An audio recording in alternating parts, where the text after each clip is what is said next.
नमस्कार, सुप्रभात. आज आपण निघालो आहे मधुमकरंदगडला. मधुमकरंदगडला जाण्यासाठी आपल्याला प्रथम महाबळेश्वरमध्ये जावे लागते. महाबळेश्वरपासून आपल्याला पार या गावात जावे लागते.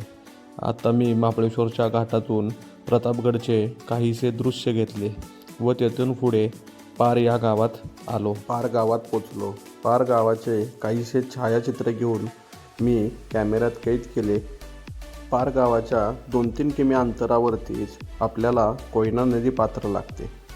त्या कोयनेच्या पात्रावरती एक शिवकालीन पूल आहे. हा पूल अतिशय सुंदर असे बांधकाम केलेले आहे.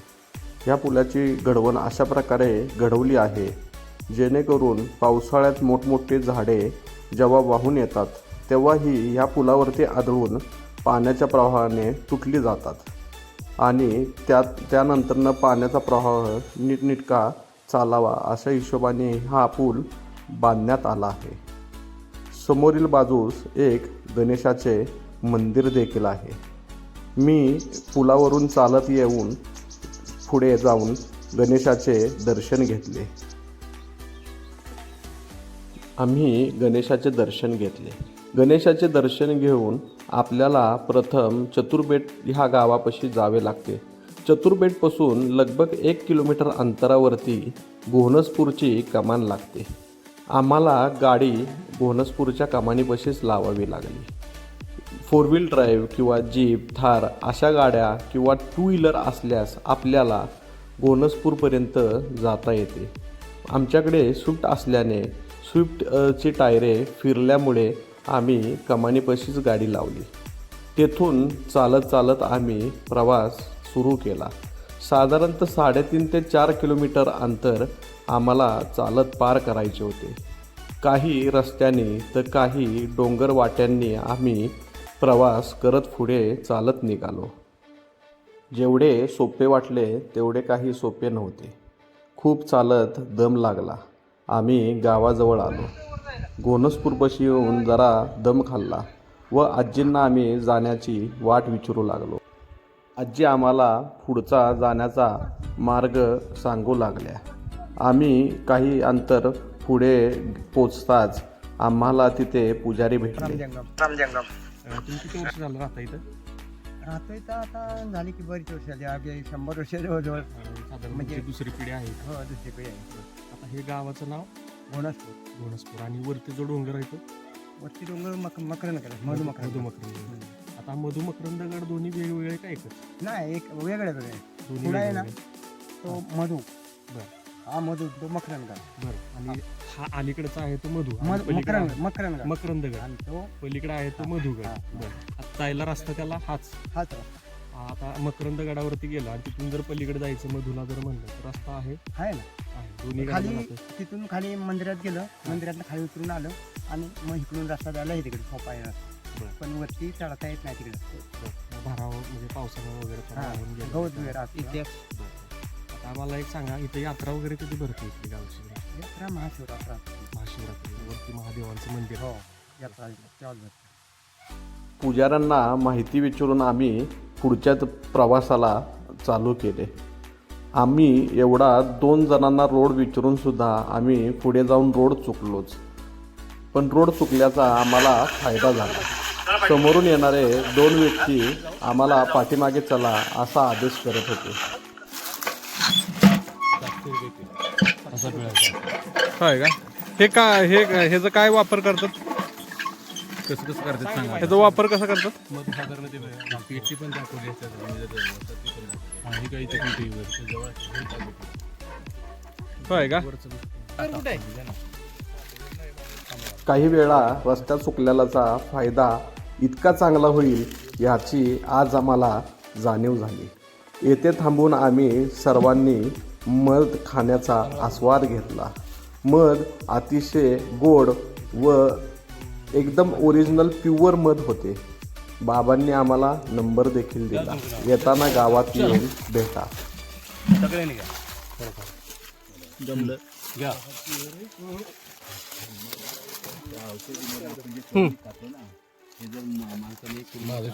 बाबांनी प्रत्येकाच्या हातावरती पुरेपूर असा खाला मध दिला. लागलेला दम देखील आता गेला व त्यांनी आम्हाला तिथली माहिती देखील देण्यास सुरुवात केली. बारीक मासे असते. हो.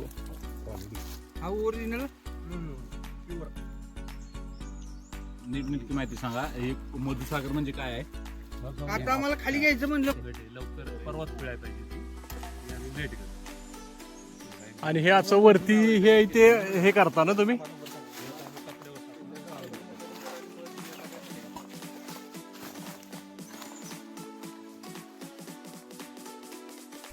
बाबांनी आम्हाला संपूर्ण माहिती देखील दिली व येथे मंदिराजवळून जाण्याचा मार्ग देखील दाखवला. आम्ही सर्वजण चालत गडाच्या दिशेने निघालो. बाबांनी त्यांचा फोन नंबर आम्हाला दिला व माघारी येताना गावात या, तुम्हाला घरी मध खायला देतो व विकत देखील घेऊन जावा असे सांगितले. तेथून आम्ही सर्वजण गडाच्या दिशेने चालू लागलो. गडाच्या मध्यभागी चालत आल्यावर मी गडाच्या दिशेने एक नजर फिरवली. नैसर्गिक अशी चिंचोळ्या आकाराचा एक दरवाजा आपल्याला जाणवतो. त्या पायऱ्यातून पुढे चालत आम्ही गडाच्या दिशेने चालू लागलो. काही अंतर चालून पार केल्यावर मी गडाच्या खालच्या बाजूस एक नजर फिरवली. गावाकडे घोणसपूर ही माची खूप सुंदर अशी दिसत होती व खालील जंगल भाग देखील खूप सुंदर दिसत होता.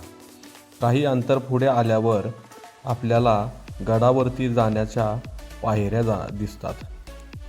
ह्या पायऱ्या खूप अशा खडतळ आहेत. पडझड देखील झालेल्याचे जाणवते. मी कसंबसे हळूहळू पायऱ्या चढून वरती आलो. तसे गडावरती पाहण्याचे म्हणजे महत्त्वाच्या गोष्टी आम्ही वर येत असताना जो परिसर अवतीभोवती आहे हा खूप सुंदर आहे. जंगल भागातला हा परिसर. मी छोट्याशा कालभैरवाच्या मंदिरापाशी आलो.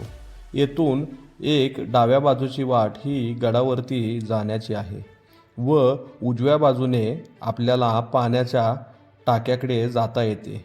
हेच ते खांबांचे पाण्याचे टाके. ह्याला खांबांचे पाण्याचे टाके का म्हटले जाते हे मी तुम्हाला पुढे गेल्यावरती. मी माझा कॅमेरा जंगलाच्या दिशेने फिरवीत मी पुढे चालू लागलो. पुढे काही अंतर पार करून आल्यावर आपल्याला पाण्याचे टाके लागते. हेच ते खांबांचे पाण्याचे टाके. हे 6 खांबांवरती उभे असलेले पांडवकालीन हे खांबाचे टाके आहे. येथे पांडवांचा वास होता असे म्हणले जायचे. काही काळासाठी पांडव ह्या गडावरती राहिले देखील होते.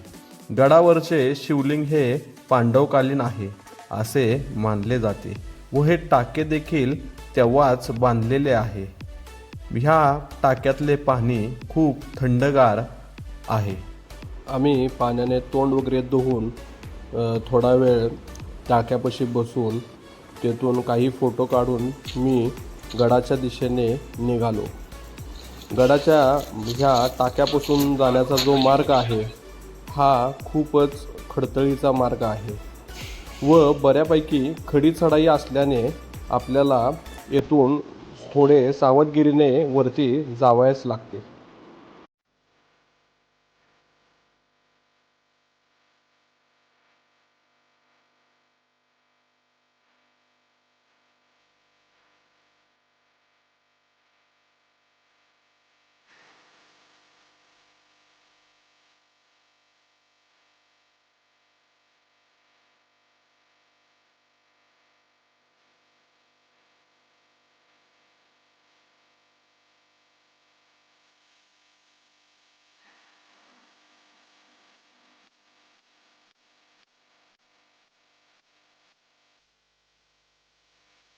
पाण्याच्या टाक्यापासून ते गडावरती जाण्याचा मार्ग हा खूपच अवघड आहे. मी वरून पाण्याच्या टाक्याकडे नजर फिरवली व वरती निघालो. वरून आम्हाला अंकुश व साळुंकेंनी हात देखील केला. म्हणजे तिथे आपला रस्ता पूर्ण होणार आहे हे मला जाणवले. मी पूर्ण क्षमतेने चालत वरती निघालो. मी गडाच्या वरच्या भागावरती पोहोचलो. वरच्या बाजूने मी चढून आलेला भाग पाहिला. साधारणतः 350 ते 400 फूट उंचीचा हा परिसर असावा. हा चढण्यासाठी खूप अवघड आहे. त्यामुळे जर तुम्हाला ह्या गडावरती टाक्याकडे येणे झाले तर टाक्याकडून वरती न चढून येता आपण परत माघारी जाऊन समोरच्या बाजूने वरती येण्यास तुम्हाला सोपे जाईल. मी गडावरती पोचलो. गड तसा अरुंदच. गडावरती मल्लिकार्जुनाचे मंदिर आहे. येथे शिवलिंग आहे. मी मंदिरात प्रवेश केला. मंदिरात आत गेल्यानंतरनं काहीसे जुने बांधकाम आहे. मंदिरात एक शिवलिंग व समोर कालभैरवाची मूर्ती देखील आहे. मी शिवलिंगासमोर बसून दर्शन घेतले व पुढे जाऊन कालभैरवांचे देखील मी दर्शन घेतले व मंदिरातून काहीसा भाग पाहिला. समोर जुने 2 खांब आहेत. हे पांडवकालीन खांब असावेत. पूर्वीच्या काळी जेव्हा पांडव ज्या ठिकाणी राहत होते त्या ठिकाणी शिवलिंगाची स्थापना व तेथे काही छोट्या प्रमाणात असे मंदिर उभे करून ते पुढच्या प्रवासाला निघायचे. मी गडाच्या अवतीभोवतीच्या परिसराकडे एक नजर फिरवली. गडावरून जो समोरील छोटासा भाग दिसत आहे तो मधुगड असे म्हणले जाते. आजूबाजूला डोंगर कपाऱ्या व घनदाट जंगल असा हा परिसर खूप सुंदर दिसतो.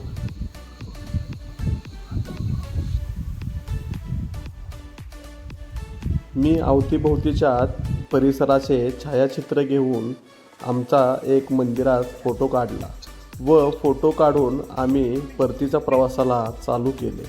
आता आपण ज्या मार्गाने खाली उतरत आहे हा खूप सोपा आणि सरळ मार्ग आहे. खाली उतरत असताना आम्हाला नैसर्गिक अशी कमान लागली. मी गावाजवळील मंदिरात आलो. हे मंदिर लाकडात व दगडी खांबांमध्ये उभे असलेले हे सुंदर असे मंदिर आहे. येथे मोठा एक नंदी आहे व समोरील बाजूस एक गणेशाची मूर्ती आहे. ह्या मूर्तीचे वैशिष्ट्य असे आहे की ही मूर्ती एक वैशिष्ट्य अशा स्वरूपात उभी असल्याची मूर्ती आहे. मी गणेशाचे दर्शन घेऊन आतमध्ये शिवलिंगाचे दर्शन घेण्यास गेलो. येथील शिवलिंग देखील एक वैशिष्ट्यपूर्ण असे जाणवले. मी अशा स्वरूपाचे शिवलिंग कधी पाहिले देखील नव्हते. आतमध्ये सरस्वती देवीची मूर्ती व कालभैरवांची देखील मूर्ती आहे. मी शिवलिंगासमोर नतमस्तक झालो व समोरील कालभैरवांच्या देखील चरणी पाया पडलो व मी मंदिराच्या गाभाऱ्यात थोडा वेळ बसलो.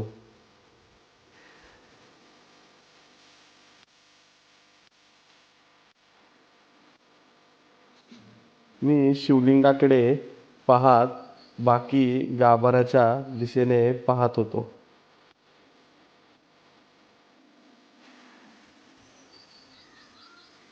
आत्ताच महाशिवरात्रीची यात्रा झाली असल्याने या खांबांना सजवले होते. मी मंदिरात दर्शन घेऊन पुढे गावात गेलो. गावात बाबांच्या आम्ही घरी पोचलो. बाबांचे घर खूप मोठे होते. मी घरात आपलं घर असल्यागत जरा वावरू लागलो. बाबा एक वस्तू बाहेर आणून ठेवत होते. तोपर्यंत मी बाबांच्या घराची पाहणी करत होतो. जुन्या स्वरूपात हे घर असल्याने मलाही कौतूहल वाटत होते. त्यामुळे मी घरातल्या प्रत्येक खोलीत जाऊन पाहत होतो.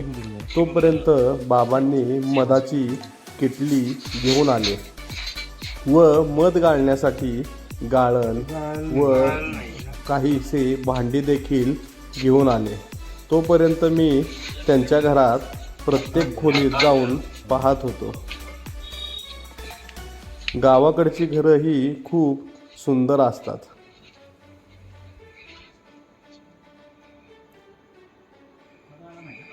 खूप अशा खोल्या असलेले हे घर मी पाहत परत बाहेर येऊन थांबलो. 8 दिवसांनी. बाबा आम्हाला काहीशी माहिती देखील सांगत होते. 8 दिवसात किती होतो? एका सुपरला 1-2 किलो भेटतो. 1.5 किलो माश्या काय करत नाही? माश्या त्या माश्या आहेत ना, ते आता आपण गेल्या फुकायचे, त्याला सावध करायचे. आणि अचानक जर आपण झाकण काढलं तर सगळ्या अंगावर माशी येणार, चावणार. कसं करायचं आपण? फुकायचं आपण. घरी जायचं, गेट असतो ना, तिथं फुकायचं. वरनं पण फुकायचं. मग ते बाजूला म्हणजे दूर फुकायचं का तोंडानं फुकायचं? नाही, तोंडानं. धूर गेली हा, अच्छा. तोंडानं फुकायचं. हा, आणि मग नंतर ते वरती झाकण काढायची, तळी काढायची वरती. आणि मग ते फिल्मी असतात. बाबांनी मला सांगितले की ते माळ्यावरती फिल्मी ठेवलेले आहेत. मी माळ्याच्या दिशेने चालून गेलो व माळ्यावरती असलेल्या फिल्मी पाहिल्या. फिल्मी म्हणजे यात मधमाशा येऊन त्यांचं पोळं तयार करतात. साधारणतः बाबांकडून आम्ही 2 किलो मध घेतले. पुढे आम्ही पुजाऱ्यांच्या घरी आलो. जातानाच आजींनी आम्हाला सांगितले होते की येताना ताक प्यायला घरी या, म्हणून आम्ही त्यांच्या घरी येऊन ताकाचा आस्वाद घेतला. बिचारी गावाची लोक इतकी भोळी बाबडी असतात, ते आमच्याकडून ताकाचे पैसे देखील घेत नव्हते. पण आम्ही त्यांना रिक्वेस्ट करून ताकाचे पैसे दिले व त्यांना आम्ही परत येऊ असे निरोप घेऊन आम्ही परतीचा प्रवास फिरवला. मी एक नजर गडाकडे फिरवीत, गावाकडे एक नजर मारीत मी परतीच्या प्रवासाला लागलो. मित्रांनो, तुम्हाला माझा व्हिडिओ आवडला असेल तर लाईक, शेअर आणि सबस्क्राईब करा. मी आपला मित्र धैर्यशील लेवे.